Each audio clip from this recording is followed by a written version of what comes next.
너희는 이 세대를 본받지 말고 오직 마음을 새롭게 함으로 변화를 받아 하나님의 선하시고 기뻐하시고 온전한 뜻이 무엇인지 분별하도록 하라. 아멘. 사회에서 통용하는 행동 방식들이 있습니다.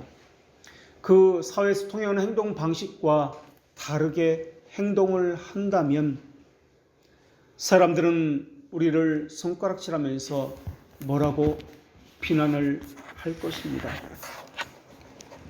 또 사람들과 같은 행동을 해야 한다고 그렇게 이야기할 것입니다.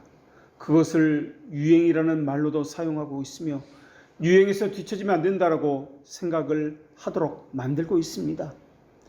유행이라는 말은 무언가 저속적인 것 같고 세속적인 것 같아 보여서 상식이나 통념이라는 말로 또한 사용하여서 그러한 것들을 이야기하고 있습니다. 그것을 하라고 부추기면서 우리의 안목, 정욕을 자극하는 여러 가지 말들, 홍보물들, 이러한 것들을 보게 하고 듣게 하고 있습니다. 또 그것을 해야만 하는 당위성을 갖추도록 우리의 눈과 귀를 늘 보고 들을 수 있도록 만들어내고 있습니다. 사람들은 사회에서 통용되는 생활 방식이 있다고 이야기합니다. 질서, 사회적 통념, 관습을 위반하면 안 된다고 또한 이야기하고 강요하고 있습니다. 그런데 로마서 12장 후반부에 이런 말씀이 있습니다. 할 수 있거든 너희로서는 모든 사람과 더불어 화목하라 라는 말씀입니다. 다른 사람과 어울리기 위해서 유행에 뒤처지면 안 된다라고 사람들은 그렇게 이야기하기도 합니다. 그런데 이 모든 사람과 화목하라는 말씀이 있는가 하면은 동시에 절대로 따라서는 안 된다는 말씀도 있다는 것을 우리가 기억해야 합니다. 그것이 오늘 본문에 나오는 너희는 이 세대를 본받지 말라라는 말씀입니다. 오늘 본문의 전반부의 이 말씀은 두 가지 명령령으로 이루어져 있습니다. 하나는 본받지 말라라는 명령령이고 또 하나는 변화를 받으라라는 그러한 말씀입니다. 이 두 개의 명령령은 1절에서 비롯된 희생제사와 관련이 있습니다. 신자들은 자신의 몸을 하나님께 드리라는 요청을 받았습니다. 이때 하나님께 대한 진정한 헌신은 삶의 모든 영역을 포함하고 있는 헌신해야 한다라고 말씀드렸습니다. 오늘 본문 말씀을 다시 번역을 하면은 이렇습니다. 그리고 너희는 계속 이 세상과 같은 모양이 되지 말라. 그리고 너희는 계속 이 세상과 같은 모양이 되지 말라. 이 세대를 본받지 말라는 말씀은 이 세상이 너희를 빚어내게 만들지 말라라는 의미를 가지고 있습니다. 로마 교회 교회는 물론이고 신자라 불리는 사람에게는 두 가지 선택사항이 있습니다. 하나는 하나님이 그들을 빚으시도록 그렇게 하는 것이 첫째요. 또 하나는 회심하기 이전의 모습으로 돌아가서 로마 사회가 그 사회가 자신을 빚도록 내버려 두는 것이 그 두 번째입니다. 그런데 오늘 본문에는 우리가 본받지 말아야 할 것은 그 세대가 아니라 이 세대라고 말씀하고 있습니다.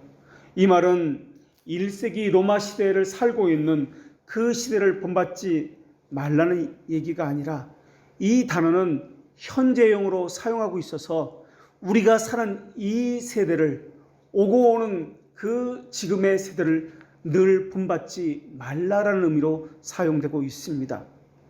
또 본받는다는 이 말은 헬라어로 수스케 마티조라는 단어를 사용하고 있는데 무엇과 같은 모양이 되다, 어떤 모양으로 찍혀져 나온다라는 그런 의미를 가지고 있는 단어가 본받는다라는 단어입니다. 그러니까 세상이라는 어떤 틀이 있습니다. 이 틀 속에 들어가면은 그대로 이 틀에 찍혀져서 나오는 것을 이야기합니다. 찍어내는 것, 붕어빵을 찍어내듯이 어떤 틀 속에 들어가면 똑같은 모양이 계속해서 찍혀져 나오는 것입니다. 거기서 만들어진 제품은 모양이, 형태가, 맛이 모두가 다 똑같습니다.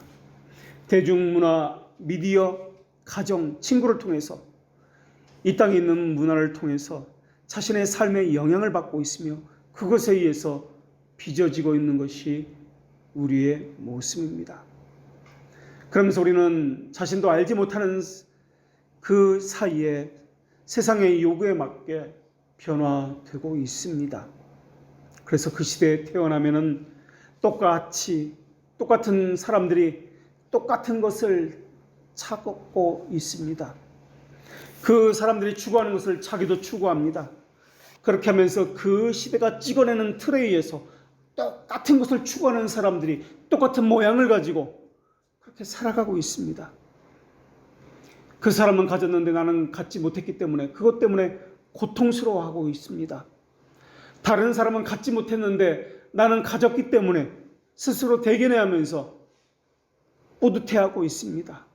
그렇게 그 시대의 틀에 의해서 똑같은 제품들이 찍혀져 나오고 있는 것이 이 시대를 사는 사람들의 모습입니다. 그런데 그 시대의 틀에 의해서 찍혀져 나오는 그 제품들은 그 시대의 요구에만 부합할 뿐입니다. 다음 시대에는 이전의 제품은 다 폐기 처분돼 버립니다. 더 이상 그 제품을 요구하는 시대가 아니기 때문에 그렇습니다. 그 다음 시대에는 그 시대에 맞는 또 다른 똑같은 제품들을 필요로 하기 때문에 그렇습니다. 그래서 카멜레온처럼 상황에 따라서 시대와 사람에 따라서 색깔을 맞추어 살다가 죽는 것이 우리 인생의 모습입니다. 그것이 삶의 전부입니다. 거기에는 자기라는 것은 어디에도 없습니다. 세상의 틀에 의해서 찍혀진 제품으로서의 그 효과밖에 나오질 않습니다. 많은 사람들이 신앙의 길을 걸어간다고 이야기합니다.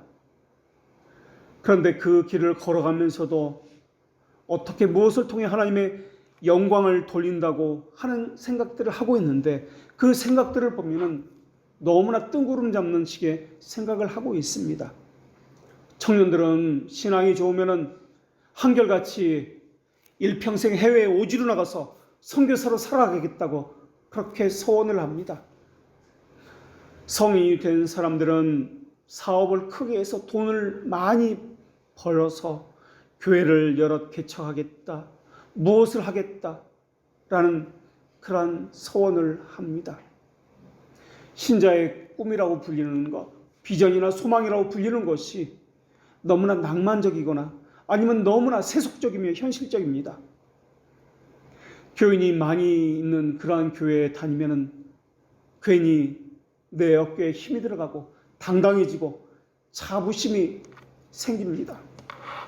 교인이 적은 미자립 교회, 미조직 교회에 다니면은 사람들에게 말하기도 괜히 주눅 들고 그렇습니다. 도대체 이런 정신은 어디서 온 것입니까? 많은 사람들이 이 시대에 대해서, 교회에 대해서 분노하고 목사에 대해서 울분을 토해내기도 합니다. 그런데 똑같이 다른 사람이 추구하는 것을 추구합니다. 다른 사람과 경건의 면에 있어서 다른 것이 전혀 없습니다. 결국 이러한 모든 것들은 신앙을 하는 사람이나 신앙을 갖지 않는 사람이나 이 시대의 틀에 찍혀서 나온 모양을 가지고 살아가고 있다라는 것입니다. 하나님은 출애굽한 백성들에게 이렇게 말씀하셨습니다. 너희는 너희가 거주하던 애굽 땅의 풍속을 따르지 말며 내가 너희를 인도할 가나안 땅의 풍속과 규례도 행하지 말라라고 말입니다. 하나님과 교통하고 있다고요? 신앙을 가졌다라고요? 거룩한 하나님의 법이 유지되고 있습니까? 그 마음에서 나오는 것만이 하나님을 기쁘게 할 수 있습니다. 그러한 수많은 하나님의 명령 가운데 하나가 너희가 거주하는 그 땅의 풍속을 따르지 말라라는 말씀입니다. 우리가 죄라는 것을 정의할 때 하나님께서 이성적인 피조물에게 규범을 주셨는데 그 규범으로 주어진 그 하나님의 법에서 조금이라도 부족하거나 또한 불복하는 것을 죄다라고 규정하고 있습니다. 오늘 본문에 그것을 적용해 본다면 세상과 함께 행하는 것, 세상의 것을 본받는 것, 세상의 가치관을 따라서 사는 것, 이것이 죄다라는 것을 알 수가 있습니다. 성경에서 죄라는 말을 하고자 할 때 여러 가지 단어를 사용합니다. 그 죄라는 단어 가운데 하나가 아웬이라는 단어입니다. 이 아웬이라는 단어는 구약에서 79회가 사용되었습니다. 그 가운데 부정하다, 악하다라는 의미로 가장 많이 사용되었습니다. 그 다음으로 많이 사용된 의미가 허무하다, 헛되다라는 의미로 8회가 사용되었습니다. 그리고 이 아웬이라는 단어는 구약에서 2회 정도 우상이라는 의미로 사용되었습니다. 왜냐하면 부정한 것, 악한 것, 헛된 것이 바로 우상이기 때문에 이렇게 이 아웬이라는 단어가 사용되었던 것입니다. 결국 이 아웬이라는 단어는, 이 죄라는 단어는 아무것도 아닌데 실상은 이것을 높이는 것, 숭상하는 것, 가치가 있다고 가치를 부여하는 것, 그리고 그것을 의존하고 쫓는 것, 이것을 말할 때 사용하는 단어라는 것을 알 수가 있습니다. 바로 이것이 죄다라는 것입니다. 또 성경에는 이 아웬이라는 단어를 사용해서 7번이나 벳 아웬이라는 지명을 언급하고 있습니다. 벳 아웬이라는 이 지명의 뜻은 아웬의 집, 베들레헴일 때 벳 집이라는 뜻인데 아웬의 집이란 뜻입니다. 그러니까 벳 아웬은 악의 집, 죄의 집, 우상의 집이라는 의미입니다. 이 벳 아웬과는 반대되는 그러한 의미를 가진 단어가 있습니다. 하나님의 집이라는 뜻의 벳엘이라는 지명입니다. 베델. 이 도시는 야곱과 관련된 도시입니다. 예루살렘에서 북쪽으로 32km 정도 올라가는 곳에 있는 그러한 지명인데 벳 아웬과 베델은 그렇게 멀지 않은 그러한 곳에 있는 그러한 지명입니다. 다만 베델은 남유다 쪽에 있고 벳 아웬은 북이스라엘 쪽 그 수도인 사마리아에 있는 그러한 지명이 벳 아웬입니다. 우상 숭배를 하는 곳이 벳 아웬입니다. 성경에서 만들어 놓은 상 자체를 우상이라고 이야기하고 그 만들어 놓은 상, 가치를 부여한 그 상에 숭배하고 절하고 그것을 의지하는 것을 우상 숭배다라고 이야기합니다. 물론 바알과 아세라 상 같은 우상에게 절한 경우도 있지만은 그러나 이스라엘 백성을 보면은 하나님을 향해 절했다, 하나님에게 경배했다, 하나님을 섬겼다라는 그러한 구절들이 너무나 많이 나옵니다. 다른 우상에게 절한 것이 아닙니다. 하나님을 섬겼고 하나님께 예배했습니다. 다만 금송아지를 만들어 놓고 하나님이다 라고 했다라는 것입니다. 호세아와 아모스 선지자가 이스라엘의 우상 숭배에 대해서 엄하게 꾸짖을 때 베델을 벳 아웬이다 라고 부르기도 했습니다. 그 이유는 여로보암 1세가 만든 금송아지를 베델에 두었기로 그것을 섬겼기 때문에 그렇습니다. 우리가 이미 나눈 대로 금송아지는 애굽의 신으로서 풍요와 부를 가져다 주는 그것을 상징하는 신이기 때문에 그렇습니다. 문제는 사람들이 이것에 가치를 부여하고 이것에게서 무엇을 얻으려 한다는 데 있다라는 것입니다. 그것을 얻으면 마음이 편해집니다. 그것을 얻지 못하면 마음이 불안해하고 힘들어집니다. 적극적으로는 자신의 행복을 얻으려 하는 것, 소극적으로는 자신의 불행을 막으려 하고 하는 것, 이런 것 때문에 이것을 우상 숭배다라고 하는 것이기 때문에 구약의 백성들은 하나님의 무서운 징벌을 받게 됩니다. 그런데 이러한 우상 숭배는 구약 교회에만 있었던 것이 아닙니다.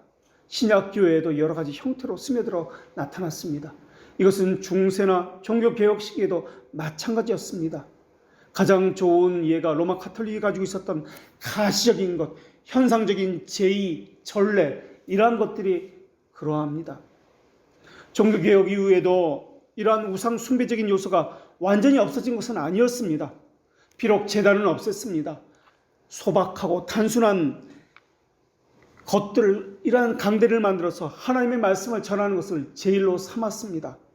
그러나 겉으로 볼 때는 우상은 다 제거된 것처럼 보였지만 그 속에는 완고한 우상은 여전히 가지고 있으면서 그 우상을 섬기고 있었다는 것을 우리가 보고 배웠습니다.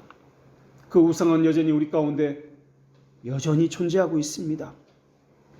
하나님께서는 이 세상을 말씀하실 때 우상과 관련시켜서 말씀하고 계십니다. 세상과 벗된 것이 하나님과 원수됨을 알지 못하느냐. 그런즉 누구든지 세상과 벗되고자 하는 자는 스스로 하나님과 원수되는 것이니라 라는 이 말씀도 그러합니다. 요한일서 2장 15절의 말씀도 또한 그러합니다. 이 세상이나 세상에 있는 것들을 사랑하지 말라. 누구든지 세상을 사랑하면 아버지의 사랑이 그 속에 있지 아니하리라.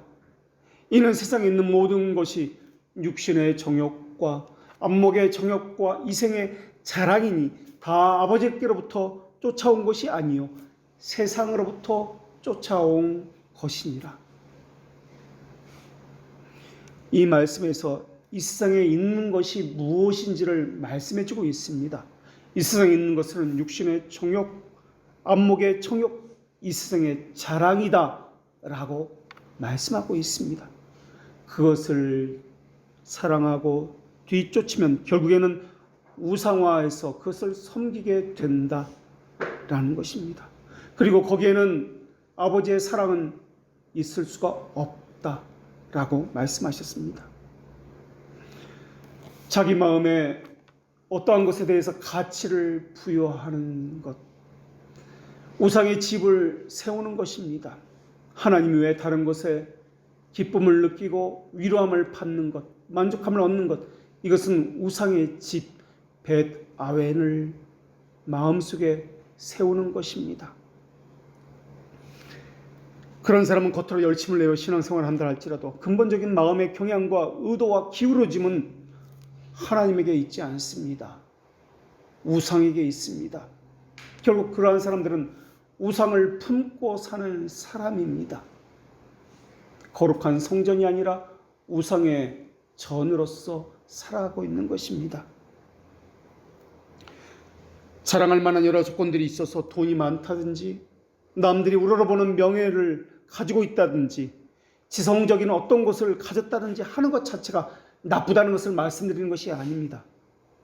그것을 보고서 그것에 대한 주관적인 인간의 심정이 발동되면은 이 세상에 일하는 이것이 자꾸 조성되는 것, 이것이 나쁘다라는 것을 말씀드리는 것입니다. 이것을 성경에서는 탐욕이다라고 말씀하고 있습니다. 탐욕적인 마음을 가지고 살아가면서 하나님을 이용하고 있는 것이 그들의 신앙생활이기 때문에 그렇습니다. 그런 탐욕을 가지고 우상의 집을 가지고 이제 좀 하나님의 뜻대로 살아볼까 하고 나설 때 그 마음 안에는 여전히 우상의 집이 있다는 것을 기억해야 할 것입니다. 그 마음을 가지고 신앙생활을 한다면 절대로 곱고 바른 길을 걸을 수가 없을 것입니다.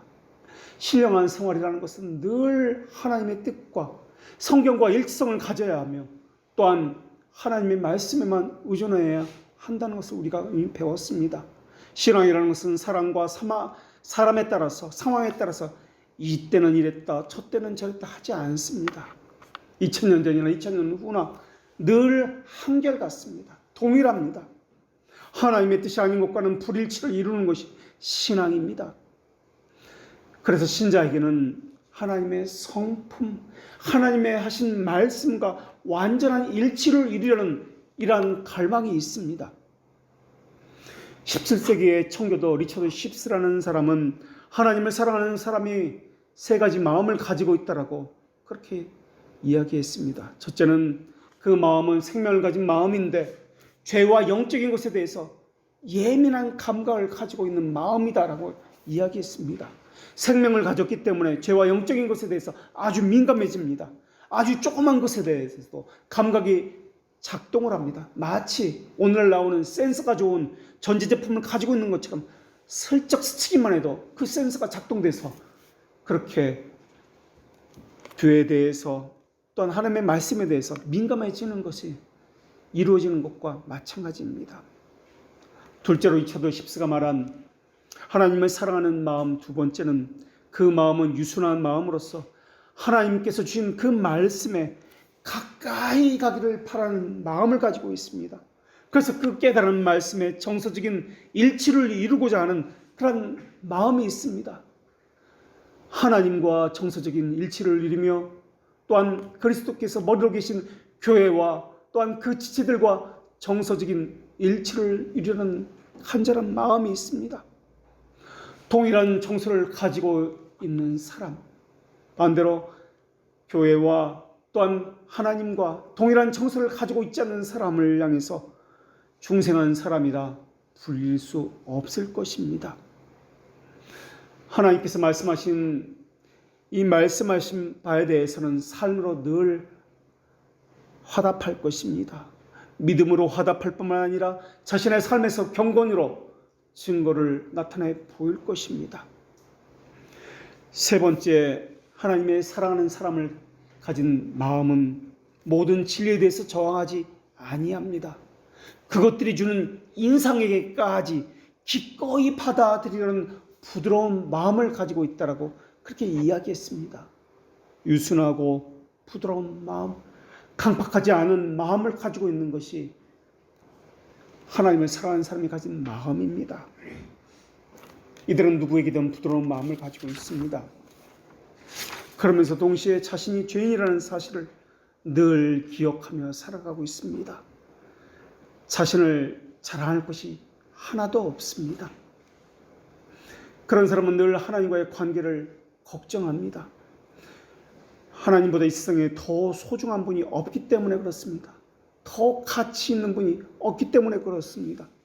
소중하다고 여기는 것에 마음을 다 내어주는 것이, 자신의 모든 것을 내어주는 것이 믿음의 이치이기 때문에 그렇습니다. 하나님이 소중합니다. 교회가 소중합니다. 그렇기 때문에 그곳에 자신의 마음과 물질과 시간과 자신이 가진 모든 것을 다 내어놓습니다. 그렇지 않은 사람이 있습니다. 세상이 주는 풍요가 중요하다고 생각하는 사람은 그것을 위해서 자신의 모든 것을 투자하고 내어놓습니다. 세상을 가치 있다고 생각하는 사람은 늘 세상에서 걱정하면서 살아가고 있습니다. 자식이 하나님이 된 사람도 있습니다. 돈이 하나님이라 여겨진 그런 사람도 있습니다. 사람마다 추구하는 가치를 부여한 우상이 각기 다른데 어떤 사람은 건강이라 불리기는 우상을 섬기고 있고, 어떤 사람은 가정이기도 하고, 어떤 사람은 지적 만족이나 명예라 불리는 우상을 섬기는 사람도 있습니다. 그들은 무엇을 마실까, 무엇을 먹을까, 무엇을 입을까, 어떻게 하면 나와 내 가족이 먹고 살까, 난 앞으로 어떻게 될까, 지금은 건강하지만 앞으로는 어떻게 될 것인가, 늘 걱정 가운데 살아갑니다. 마음속에는 온통 근심이 가득하고 세상 것에 대한 생각에서 벗어나지 못하고 있습니다. 이러한 마음을 가지고 있다면 이 사람은 곧 세상을 사랑한다는 그러한 명백한 증거를 가진 사람입니다. 마음의 근심과 걱정을 일으키는 요인은 크게 두 가지로부터 비롯됩니다. 하나는 불행하게 될지도 모른다는 두려움 때문에 그렇습니다. 그것을 가지지 못했기 때문에 불행해진다라는 이 두려움. 그러면서 미리 생각합니다. 그런 일이 일어나면 어떻게 해야 하지? 그때는 어떻게 해야 할까? 라는 식으로 걱정을 합니다. 마음의 근심을 일으키는 또 다른 요인은 낙심을 확실히 예방할 수 없다는 두려움 때문에 그렇습니다. 낙심하게 되면은 불행해질 것이 뻔한데 그것을 방지할 수단이 내게는 없구나. 결국에는 낙심하게 되겠지 라는 생각 때문에 그렇습니다. 그래서 세상을 사랑하는 사람은 세상 일에 대한 근심, 걱정을 잠시도 떨쳐버리지 못합니다. 그 사람은 세상의 것을 아주 가치 있다 여기기에, 가장 좋게 여기기에 아주 사소한 것이라도 낙심할 일이 생기면 다 망했구나 주저앉아 버리는 것입니다.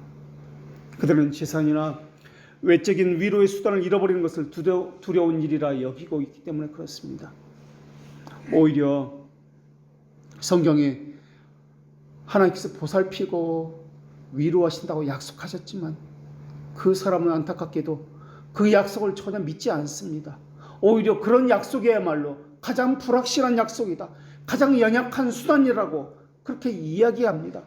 확실한 약속은 그 성경에 기록된 그 약속이 아니라 세상에 눈에 보이는 그것을 쟁취하는 것이 확실한 약속이다, 이것을 확보하라 라고 이야기합니다. 그런 사람은 주여 우리를 불쌍히 여기소서라고 말을 하면서도 성경 말씀 외에 달리 가치를 자신이 부여한 것에 대해서 이것을 얻기를 소망하고 있습니다. 또 성경 말씀 외에 달리 다른 것을 믿을 것이 없는 이 현실에 대해서 가장 불행한 자라, 가장 비참한 자다라고 여기고 있습니다. 그래서 하나님을 부끄러워하고 교회를 부끄러워하고 있습니다. 그렇다면 이렇게 질문할 수 있습니다. 그렇다면 세상을 사랑하는 것이 그렇게 큰 죄입니까?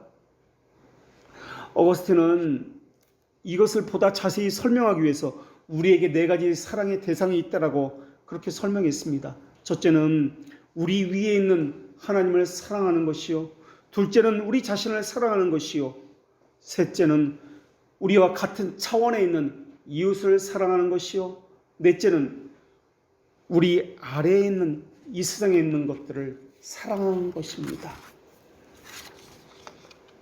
어거스틴은 온전한 사랑에는 하나님에 대한 사랑과 이웃에 대한 사랑뿐만이 아니라 자신에 대한 사랑과 심지어 물질에 대한 사랑까지도 포함되어져야만 이것이 온전한 사랑이다라고 그렇게 이야기했습니다. 우리는 보통 자기 사랑을 나쁜 것이라고 그렇게 알고 있습니다. 자기 사랑하는 것, 물질에 대한 사랑하는 것, 이것은 기독교 교리가 크게 경계하는 것 아닙니까? 라고 그렇게 생각하고 있습니다. 그런데 하나님은 분명히 말씀하십니다. 하나님이 지으신 모든 것이 선하매 라고 말입니다. 그래서 어거스틴은 이 4가지 모두를 사랑한 것을 온전한 사랑이다 라고 말을 했던 것입니다. 이것을 가지고 중세 12세기의 수도사였던 프랑스의 버나드라는 이 수도사는 좀 더 풀어서 사랑의 단계를 4가지 것을 이야기합니다. 첫째 단계는 자기를 위해 자기를 사랑하는 사람이 있다라고 이야기합니다. 이것이 전형적인 죄인의 모습이다라고 이야기합니다. 중생되지 않은 상태에 있는 사람입니다. 원초적인 죄의 본능에 사로잡혀 있는 사람입니다. 이 사람의 삶의 목표는 모든 것이 자기가 목적입니다. 자기를 위해서 자기를 사랑하는 사람입니다. 신앙도 도덕도 돈벌이도 돈을 사용하는 것도 인간관계도 사랑도 이 범주에서 모든 것이 이루어지고 있습니다. 두 번째 사랑의 단계가 있습니다. 자기를 위해서 하나님을 사랑하는 그러한 사람이 있습니다. 이거 역시 죄인의 변형된 모습입니다. 이 단계 역시 중생되지 않은 사람의 모습입니다. 겉으로 보기에는 신앙의 문턱을 넘어선 것처럼 보입니다. 그러나 깊은 내면의 동기는 전혀 변화되지 않은 사람입니다. 그들도 하나님을 필요로 합니다. 그리스도의 은혜를 필요로 합니다. 하지만 하나님을 위해서 자신이 존재하는 것이 아니라 자신을 위해서 하나님을 필요로 하는 사람입니다. 실제로 그 사람을 움직이는 원리는 자기 자신입니다. 그 중심에는 자기 자신이 있는 것입니다. 심지어 신앙, 기도의 방향, 성경 해석조차 자기가 중심에 있어서 그렇게 해석을 합니다. 이런 사람은 진리에 대해서 대항을 합니다. 그것에 주는 인상이 너무 싫습니다. 자기가 원하는 그것과 맞지 않으면 튕겨져 나갑니다. 하나님에 대한 적이로서 나타납니다. 하나님에 대한 적이는 소극적으로는 하나님의 말씀에 대한 반감으로 나타납니다. 불편한 감정입니다. 내가 이곳에 왜 있어야 되는 것이지? 왜 내가 저 따위의 말씀을 들어야 되는 것이지? 라는 소극적인 이런 불편한 감정, 반감으로 나타납니다. 이것이 점점 발전하면 적극적인 반응으로 나타나는데, 하나님 말씀과 하나님과 관계된 모든 것에 대해서 대적함으로 나타나기 시작합니다. 이때 하나님을 대적한다는 여기에는 맹렬함과 광기를 가지고 이것을 행하기 시작합니다. 이들이 가진 무기는 속임과 왜곡과 강압입니다. 그것을 행하면서 미친 듯이 광기를 가지고 맹렬함을 가지고 이러한 모든 속이는 것과 또한 왜곡하는 것을 행하고 있는 것이 하나님을 향한 적이가 적극적으로 나타난 모습입니다. 하나님 중심적인 이러한 사상은 자기 중심적 사상을 가진 사람과는 맞지 않기 때문에 그렇습니다. 세상의 모든 것이, 교회의 모든 것이 자기 중심적으로 돌아가야 하기 때문에 그렇습니다. 자기가 생각한 대로 교회도 바꿔야 합니다. 자기가 생각한 대로 목사도 바꿔야 합니다. 교인들도 자기가 보기에 좋은 대로 바꿔야 합니다. 그런데 그러질 않으니까 에이, 이 교회는 하나님이 없어, 이 교회는 사랑이 없어라고 하면서 박차고 가는 것입니다. 자기가 중심에 있는데 그것을 버리라고 하니까 너무나 고통스럽고 그것이 너무나 싫은 겁니다. 자기가 추구하는 방향과 맞지를 않습니다. 사랑의 세 번째 단계는 이제는 하나님을 위해 하나님을 사랑하는 단계의 사람입니다. 이제야 비로소 조금은 제 위치를 찾은, 자기 위치를 잡아나가기 시작한 신자의 모습을 보입니다. 이제 그 사람은 하나님이 모든 동기입니다. 목적이며 모든 방법입니다. 자기를 포함해서 자기와 관련된 모든 것들을 무시할 정도로 하나님을 향해서 열심을 냅니다. 교회 일이라면 자신의 모든 것을 다 제쳐두고 교회 일을 합니다. 하나님의 사랑에 강권적으로 사로잡혀 있기 때문에 그렇습니다. 그러나 이 단계의 사람은 자신을 사랑할 줄 모릅니다. 자기의 몸을 헤쳐가면서라도 하나님을 섬기고 위하는 것이라고, 그것이 하나님을 사랑하는 방법이라고 생각하기 때문에 그렇습니다. 허나 어거스틴은 이것도 온전한 사랑이 아니다라고, 또한 버나드 역시 이것이 온전한 사랑은 아니다라고 이야기하고 있습니다. 네 번째 사랑이 있습니다. 하나님을 위해서 자신을 사랑하는 사랑의 단계입니다. 이것이 진정한 신앙의 단계라고 이야기합니다. 주님에 대한 놀랍고 그 성숙한 사랑으로서 자신도 바라볼 수 있는 사랑, 하나님의 영광을 위해서 하나님이 주신 모든 것들을 사랑하는 사람, 바로 이러한 단계의 사랑을 해야 온전한 사랑이다라고 이야기합니다. 우리는 배우기를 하나님 사랑, 이웃 사랑만 배웠습니다. 그것이 기독교의 정신인 것처럼 배웠습니다. 그런데 어거스틴이나 버나드라는 사람은 하나님 사랑과 이웃 사랑 이것만 가지고는 부족하다라고 이야기합니다. 왜냐하면 하나님은 너 자신을 사랑하는 것 같이 이웃을 사랑하라 라고 말씀하셨기 때문에 그렇습니다. 예수님께서 말씀하신 것은 너 자신을 사랑하지 말고 이웃만 사랑하라 라고 하신 것이 아니라 자기 자신을 사랑하는 것을 포함해서 라고 말씀하셨기 때문에 그렇습니다. 그래서 이 네 가지 사랑이 모두 합쳐져야 비로소 온전한 사랑이 됩니다 라고 이야기했던 것입니다. 다만 그 중심에 누가 있습니까? 자기 자신이 있느냐, 하나님이 그 중심에 계시느냐의 문제라는 것입니다. 하나님을 사랑하는 사람은 물질도 사랑하고 세상도 사랑합니다. 허나 물질을 사랑하고 세상을 사랑하는 그 이유는 하나님을 위해서 사랑하는 것입니다. 이것은 다른 말로 존재물을 이용하는 것이지 엄밀히 말하면 그것을 사랑하는 것이 아닐 것입니다. 이용하는 것과 사랑하는 것은 다르기 때문에 그렇습니다. 그런데 어떤 사람은 반대로 하나님을 이용해서 자기를 사랑합니다. 그러나 신자는 그렇지 않습니다. 하나님을 이용하지 않습니다. 하나님을 이용해서 자기를 사랑하지 않습니다. 그래서 어거스틴은 기독교의 사랑을 이야기하면서 이웃을 사랑하는 이타주의 사랑을 이야기하지 않습니다. 하나님 중심적 사랑을 이야기하고 있습니다. 그런데 사람들은 기독교의 사랑을 이타주의적 사랑을 이야기합니다. 그렇게 기독교의 정신을 오해하고 있으니까 자기를 버려서라도 다른 사람을 살리는 것이 기독교의 신앙이라고 그렇게 이야기합니다. 하나님이 과연 그런 하나님일까요? 하나님의 관심이 과연 믿지 않는 사람들에게 있을까요? 하나님의 관심은 하나님의 자녀에게 있습니다. 그러니까 오늘 본문에서 세상을 사랑하지 말라는 이 말씀이 요구하고 있는 것은 정말 세상을 사랑하지 말라는 말씀이 아니라 자기 중심적인 사랑을 하지 말라라는 의미로 사용되고 있다는 것입니다.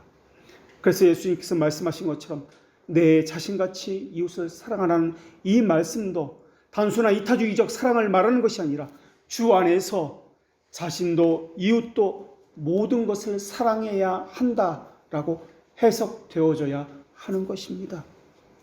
그러니까 세상을 사랑하지 말라는 이 말씀에 요구하는 것은 모든 종류의 인간적인 사랑을 버려라라는 말씀으로 해석되어져야 한다는 것입니다. 인간 중심적 하나님 사랑, 인간 중심적 자기 사랑, 인간 중심적 이웃 사랑, 인간 중심적 물질 사랑, 그 안에 있는 모든 탐욕적인 성격을 버려야 한다. 그런 의미로 오늘 본문 말씀을 봐야 한다라는 것입니다. 그러니까 세상을 본받지 말라라는 이 말씀은 정말 세상의 모든 것을 본받지 말라는 말씀이 아니라 그 안에 담겨진 하나님을 사랑하지 않는 그 정신을 본받지 말라라는 이것입니다. 세상 사랑은 탐심이 득실거려서 사람들의 마음에 육신의 정욕, 안목의 정욕, 이생의 자랑을 유발시킵니다. 그리고 그것을 가치 있다라고 가치를 부여합니다. 그래서 그것에 의존하고 그것을 경배하고 숭배하면서 우상 숭배까지 나아가도록 하고 있습니다. 이러한 것이 오늘 본문에서 말하고 있는 이 세상에 있는 것들을 본받지 말라, 사랑하지 말라라는 뜻이 됩니다. 그런즉 누구든지 세상과 벗이 되고자 하는 자는 스스로 하나님과 원수가 되는 것입니다. 그래서 이러한 말씀도 나온 것입니다. 세상과 벗이 되려고 한다면 하나님과 원수가 될 것입니다. 사실 마음의 탐욕을 유발시키는 것은 객관적으로 볼 때는 별것이 아닙니다. 이 땅에 우리가 살아가야 된다면 신자라 할지라도 이 땅에서 필요한 것이 너무나 많이 있습니다. 물질도 필요하고 이 땅에서 소용되어진 많은 것들이 있어야 합니다. 단지 사람들의 정신이 낮고 차원이 낮아서 탐욕이 유발되어진다라는 것입니다. 사실 지식이나 돈이 살아나서 우상 노릇을 하도록 우리를 그렇게 억압하고 강요하는 것은 아닙니다. 사람이 그것을 가치를 부여하고 우상 숭배로서 높이기 때문에 우상이 되는 것입니다. 이 세상을 영광스럽게 여기는 것, 귀하게 여기는 것, 그러면서 살아가고자 하는 것은 문제가 되지 않습니다. 그것을 자랑스럽게 여기고 그것을 가치를 부여하고 그것에 의지하고 선망하고 나아가고 있다면 이것이 문제다라는 것입니다. 무엇을 부러워하고 무엇을 선망하고 가치를 부여하느냐에 따라서 그것이 죄가 된다라는 말씀입니다. 정함이 없는 재물에 소망을 두면 안 되겠지만은 하나님께서 우리에게 후히 주셔서 누리게 하신 것을 감사하면서 쓰도록 그것 역시 가르쳐야 할 것입니다. 그래서 재물 자체가 불의하다 할지라도 불의의 재물로 친구를 사겨라 라는 말씀도 주신 것입니다. 예수님은 돈 자체에 관심을 가지실 것이 아니라 돈으로 어떤 일을 행하느냐에 관심을 가졌기 때문에 불의의 재물로 친구를 사겨라 라고 말씀하신 것입니다. 그렇기 때문에 성경이 가르친 것이라고 하면서 이 세상은 다 잘못된 것이야, 다 악한 것이야. 이 세상은 우리는 다 버려야 돼. 라고 하는 것. 이것은 바른 태도가 아니다라는 것입니다. 어떤 물건이 거룩한 물건이라고 할지라도, 하나님과 관계된 물건이라 할지라도 그것을 통해서 탐욕이 일어나면은 이것이 문제가 되는 것입니다. 우리 가운데 자연을 사랑하는 심정도 하나님께서 우리에게 주신 것입니다. 거룩한 미감, 거룩한 정서의 작용으로서의 하나님께서 주신 선물입니다. 그 심정을 가지고 자연을 바라보는 것은 대단히 바람직하고 좋은 일입니다. 반대로 하나님께서 만드신 자연을 보고도 둔감하다면, 아무런 감흥이 없다면 오히려 이것은 병이 된 상태입니다. 더군다나 성경은 우리가 바라보아야 할 아름다운 세계가 무엇인지를 그렇게 가르쳐주고 있습니다. 그리스도와 함께 우리도 부활해서 그리스도를 섬기게 될 그 세상, 하나님께 찬송을 부르면서 살아가야 될 그 완성된 세상의 모습을 우리는 자연을 통해서 바라보도록 하나님께서 그렇게 만들어 주셨습니다. 이것이 신자가 가져야 할 이상입니다. 그래서 교회에 접붙여진 신사는 이 땅에서 그리스도의 남은 고난을 짊어지고 교회와 함께 죽고 교회와 함께 살아가고 있습니다. 하늘나라의 모형이 교회이기 때문에 그렇습니다. 그래서 성령을 근심하게 하는 일은 안 믿는 이들이 하는 일이 아니라 믿는 이들이 하는 일입니다. 어쩌다 한 번만 근심케 하는 것이 아니라 신자들 가운데 대다수가 오랜 시간을 성령님을 근심케 하고 있습니다. 신자라고 하면서 자기 스스로 생각하는 것이라든지 자기 중심적인 옛사람의 모습으로 되돌아가는 마음을 가지고 살아가고 있는 것, 이러한 모든 것들이 성령님을 근심케 하고 있는 것입니다. 이것 때문에 성령님께서는 우리가 잘못된 정신으로부터 교정받을 수 있도록 늘 말씀을 보내주셔서 우리의 잘못된 사상을 고쳐주시고 있습니다. 그대로 놔두면 너무나 삐뚤어질까봐, 다른 길로 나아갈까봐 정신을 다시 차려서 바른 길로 돌아오도록 권면하고 징계하시는 분이 성령님이기 때문에 그렇습니다. 그래서 성령님은 교회를 통해서 참된 말씀을 듣게 하시는 것입니다. 중생한 사람이 죄에 대해서 무감각해지고 자신이 무엇을 잘못하는지도 모른 채 살아가고 있는 자들에게 죄를 깨우쳐주고 회개하게 하고 바른 길로 돌아오게 하기 위해서입니다. 그래서 신자라면은 충분히 죄의식을 느끼고 있어야 합니다. 적절하게 표현할 말들도 가져야 합니다. 고백할 언어도 가지고 있어야 합니다. 믿는 구원의 도리에 대해서 잘 활용할 수 있는 방도도 가지고 있어야 합니다. 세상 정신을 가지고 교회에서 살아간다면 거기서 나오는 것은 세상 정신 외에는 없을 것입니다. 교회를 바라봐도 세상 정신으로 바라볼 것이며 교회를 움직이는 모든 것들을 그렇게 세상 정신을 가지고 행사하도록 만들 것입니다.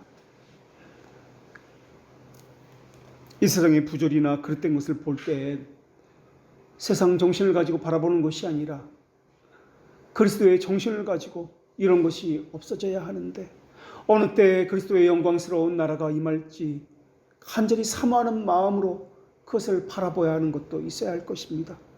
교회가 아파할 때 자신의 살을 내어서 양식으로 내어주고, 교회가 병들었을 때 자기의 피라도 뽑아서 주어서 교회를 살리는 그런 사람이 되어야 할 것입니다. 자기 중심적인 것인 사람이 아니라 그리스도 중심적인 삶, 그런 신앙을 가져야 합니다. 그것 때문에 주여 어서 오시옵소서 고백하게 되는 것이며, 가르치는 사람이 아니라 배우는 사람이 되어야 하는 것입니다. 신자는 하나님을 영원토록 즐거워하고 하나님을 영원토록 영화롭게 하는 삶을 사는 사람들입니다. 하나님을 즐거워하는 것 없이 하나님을 영화롭게 하는 것은 있을 수가 없습니다. 하나님을 영화롭게 하기 때문에 하나님을 즐거워하는 삶을 사는 것입니다. 신자가 하나님을 즐거워함, 이것은 사랑에서 비롯된 것입니다. 그러나 그 사랑은 사랑 그 이상의 의미를 가지고 있습니다. 하나님을 영화롭게 하는 것, 하나님을 즐거워하는 것, 그리고 그 사랑 안에는 그리움이 있습니다. 그리고 거기에는 기다림이 있습니다. 그리고 거기에는 애절함이 있습니다. 이것을 다른 말로 소망이라고 표현하고 있으며 믿음이다, 사랑이다라고 표현하고 있습니다. 교회를 향한 그리움은 물론이고 교회만 생각하면 마음이 녹아내리는 아픔도 함께 있습니다. 배교의 물결 속에서 든든히 세워져가는 교회가 되기를 바라는 소망도 함께 있습니다. 신자는 이 시대를 살아가고 있지만 그리스도를 사랑하면서 오는 꺼지지 않는 불꽃이 그 안에서 여전히 타오르고 있어야 할 것입니다. 이 불꽃은 세상을 사랑할 수 없게 만드는 불꽃입니다. 하나님 외에 다른 것에 가치를 부여하는 것이 있다면 이것은 잘못된 것이라는 것을 너무나 금방 인식하는 불꽃입니다. 하나님 외에 사랑하는 다른 것이 그 안에 들어올 수 없기 때문에 하나님으로만 가득 채워져 있기 때문에 충만이다라고 표현하고 있는 그러한 사랑입니다. 눈을 감아도 교회가 생각날 것이며 눈을 떠도 교회가 보고 싶고 그리워지는 사랑입니다. 정기적으로 교회에 출석하는 것만으로 하나님과 함께 한다고 하나님을 사랑한다고 말할 수 없는 그러한 사랑을 가지고 있습니다. 그들의 언어에는 그들의 고백과 삶에는 하나님을 사랑하는 표현들, 교회의 머리 대신 그리스도를 사랑한다는 그 증거들이 너무나 많이 나타나고 있습니다. 하나님과 사랑의 그 관계는 하나님께서 가르치는 음성이 들려오는 통로입니다. 그 관계가 있지 않으면 그 들려오는 음성은 들려지지 않을 것입니다. 그 사랑의 관계는 신자로 하여금 그 가르침에 순종하도록 만들어주는 길이기도 합니다. 함께 있고 싶은 마음이 있고 간절하게 원하는 마음이 있고 죽고 사는 문제일 정도로 그리워하는 마음이 하나님과의 관계 속에서 다 담겨 있습니다. 그래서 시편 기자는 이렇게 고백합니다. 사랑함으로 내가 병이 났나이다. 다른 곳에서 시편 기자는 또 이렇게 고백합니다. 주의 장막이 어찌 그리 사랑스러운지요. 시편 84편을 지은 사람은 고라 자손입니다. 주의 장막에 대한 그러한 사랑과 그리움을 그렇게 시로써 표현하고 있는 것이 시편 84편입니다. 주의 장막이라고 불리는 이곳은 하나님의 임재가 있는 곳이며 하나님의 말씀이 있는 곳입니다. 그리고 성도들이 함께 모이는 지정된 장소입니다. 성경은 하나님에 대한 사랑을 보이는 교회에 대한 사랑으로 그리움으로 표현해서 말씀하고 있습니다. 교회에 대한 사랑 속에서 하나님에 대한 헌신도 발견되어지고 있습니다. 왜 이 사람은 여러 가지 직책을 가지고 돈도 많이 벌면서 편히 살아갈 수 있는데도 불구하고 여호와의 집에 문지기로 있는 것이 좋사오니 도대체 하나님의 집에 문지기가 무엇이길래 그렇게 살아가기를 바라고 있는 것입니까? 그 이유가 무엇 때문에 그러합니까? 하나님의 집에 있으면 다른 곳에 있는 것보다 더 많은 혜택을 받기 때문에 그렇습니까? 아니면 여호와의 집에 있으면 다른 곳에서 누리는 것보다 더 많은 것들을 누리기 때문에 그렇습니까?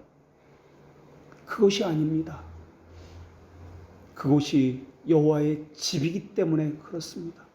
다른 이유가 없습니다. 다시 말하면 그 사람이 자신의 세상적인 명예, 부, 다 풍요로움 다 버리고라도 여호와의 전에 문지기로 살아가고 싶은 그 단 하나의 이유는 세상이 싫어서가 아니라 그 장막에 계신 하나님이 너무나 사랑스럽고 그것을 주체할 수가 없을 만큼 넘치기 때문에 그렇습니다. 그 말씀이 너무나 사랑스럽고 그 하나님의 행하심과 하나님의 속성과 하나님의 존재에 대해서 그분과 관계된 모든 것이 주체할 수 없을 만큼 사랑스럽고 아름답게 보이기 때문에 그렇습니다. 주의 장막이라고 했습니다.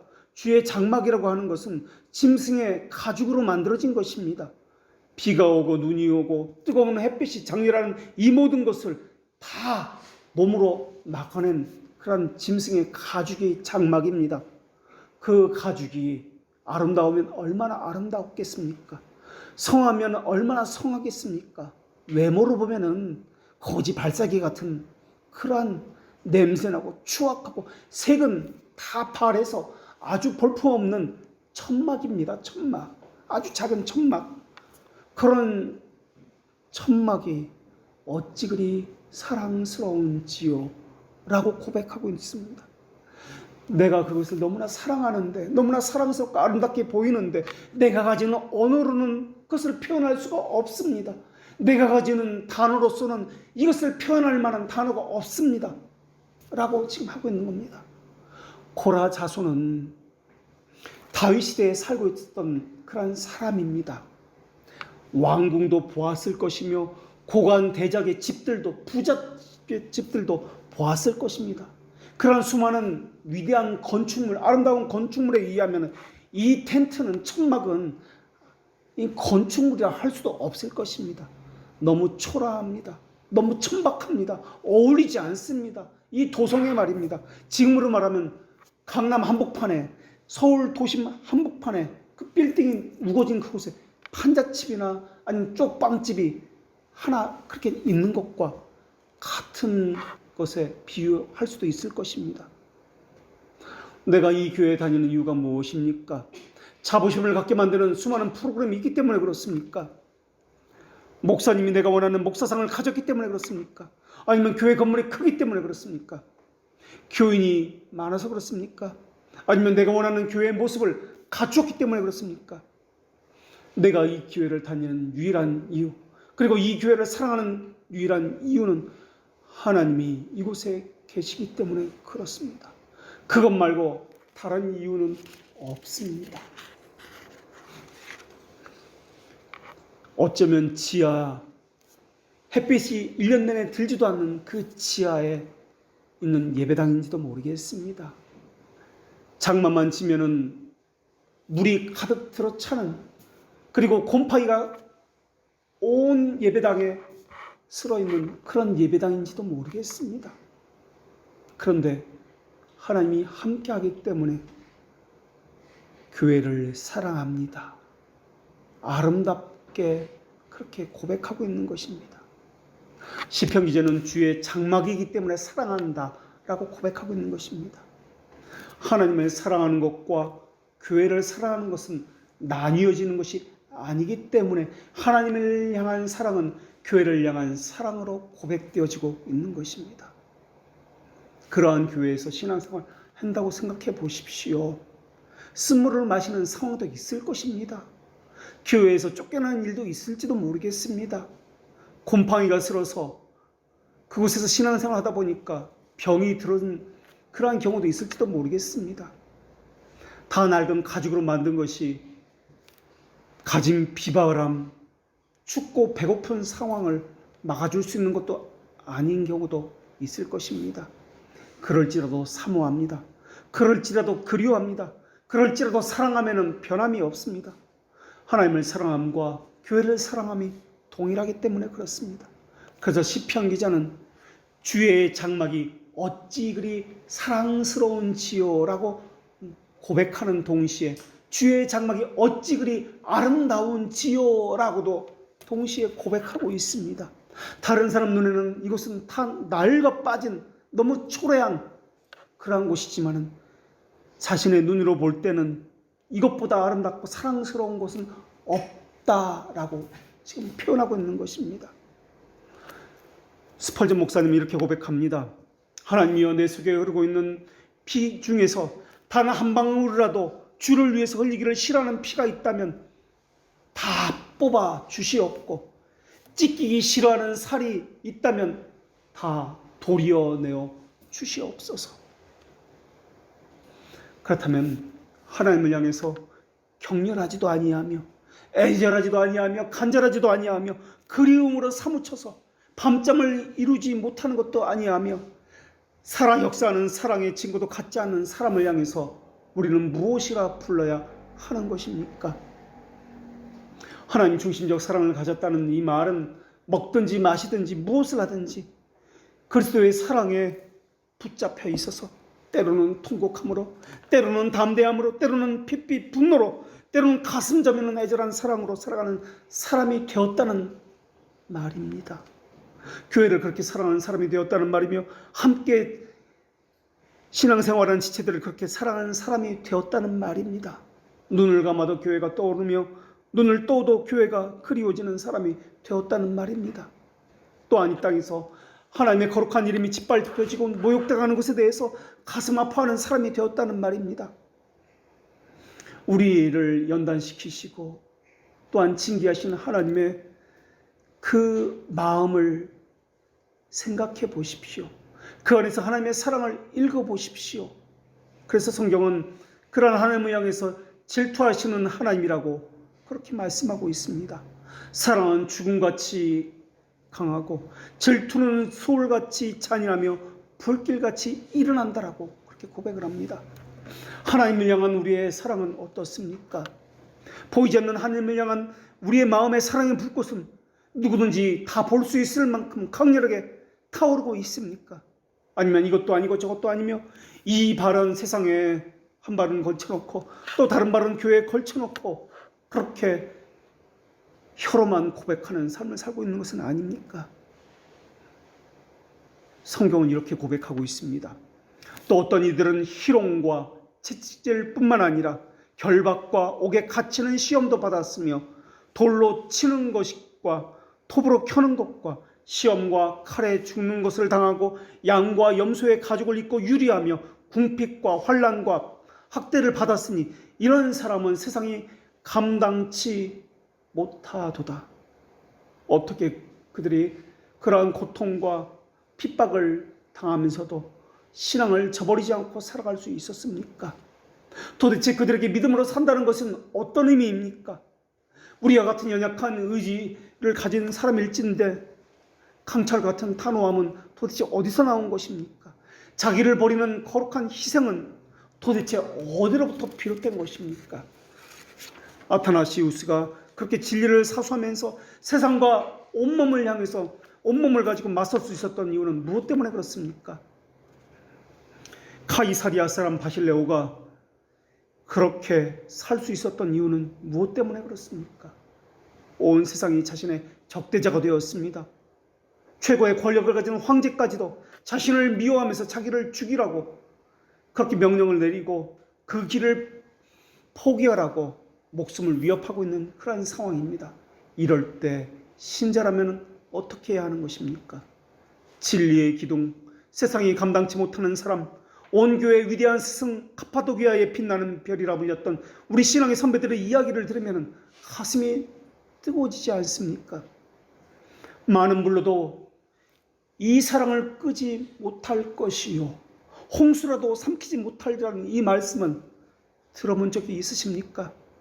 사람이 온 재산을 다 주고서라도 바꾸고 싶지 않은 그 간절함, 그 소중함을 여러분 알고 계십니까? 주님을 향한 그 사랑이 세상과 타협하지 않는 믿음으로 나온 것입니다. 기억하십시오. 우리 신앙은 세상을 버리는 신앙이 아니라 도피하고 운둔해서 산속에 가서 조용히 살아내는 그런 신앙이 아니라 이 모든 것들은 하나님을 위해서 지어졌다는 것을 고백하는 신앙입니다. 교회 직분은 좋은 것입니다. 그러나 교회 직분을 가지고 탐욕적으로 자신의 자랑거리를 위해서 사용하고 있다면 이 교회 직분은 우상 숭배가 되는 것입니다. 거역, 완고함, 탐욕, 이것은 하나님보다 다른 것을 더 소중히 여기는 것에 붙여진 그러한 마음에 해당되는 것입니다. 이것을 우상 숭배다라고 이야기합니다. 하나님은 또한 물질과 하나님을 함께 사랑할 수 없다라고도 말씀하고 계십니다. 사람이 속에 있는 완고한 정신을 따라서 자기식으로 생각하고 교회를 바꾸고 자기만의 종교를 형성해 보려고 하는 이유는 우상에 빠졌기 때문에 그렇습니다. 목사는 이런 목사가 되어야 한다. 교회는 이런 교회가 되어야 한다는 것을 성경에서 찾지 아니하고 자기식으로 생각하니까 이것을 우상 숭배다라고 합니다. 하나님의 말씀을 공부한다고 할 때도 이런 완고함에 빠지기 쉽습니다. 하나님께 주신 여러 가지 은혜의 수단이 있습니다. 그 은혜의 수단도 은혜의 목적에 맞게 사용되어져야 합니다. 그런데 그것을 은혜의 수단을 은혜의 목적에 맞지 않게 사용하고 있다면 이것 또한 우상 숭배가 되는 것입니다. 기도도 성경 공부도 말씀을 듣는 것도 예배도 우상 숭배가 될 수 있다라는 것입니다. 그것을 목적으로 삼아서 열심히 행하는 것은 그릇된 전통을 만들고 사람들을 그 가운데 끌고 가면 그것이 완고함을 갖추게 하고 우상 숭배로 나아가게 하는 그러한 도구가 되기 때문에 그렇습니다.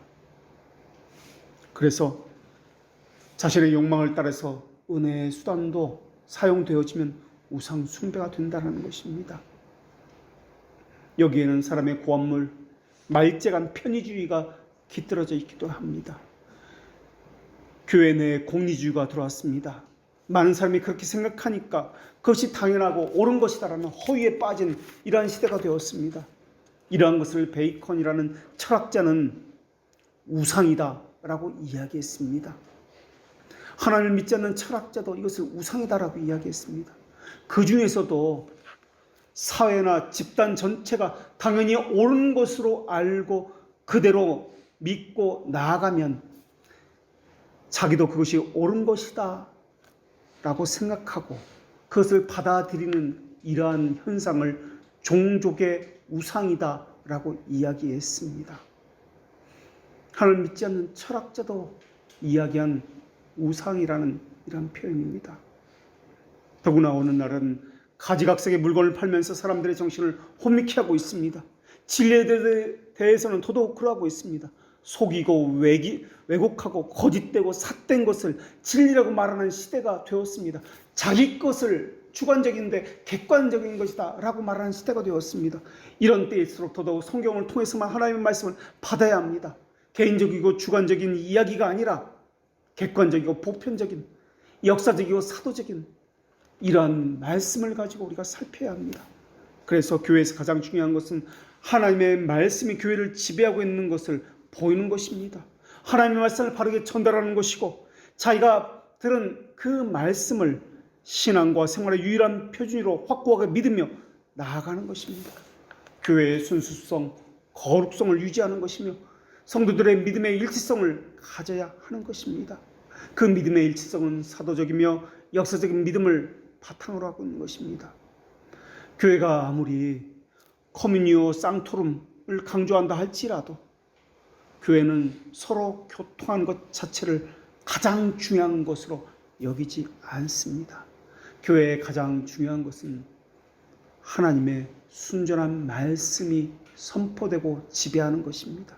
그것이 바르게 선포되느냐에 따라서 교회는 순수할 수도 있고 세상을 본받을 수도 있다는 것입니다. 그러니 하나님의 말씀이 바르게 공급되기를 위해서 사모하시고 기도하십시오. 주님의 특별하신 은혜와 보호로 교회에 주님의 말씀이 거룩하게 보존되기를 기도하십시오. 그것이 세상을 본받지 않게 만들 수 있는 믿음의 유일한 무기입니다. 기도하겠습니다.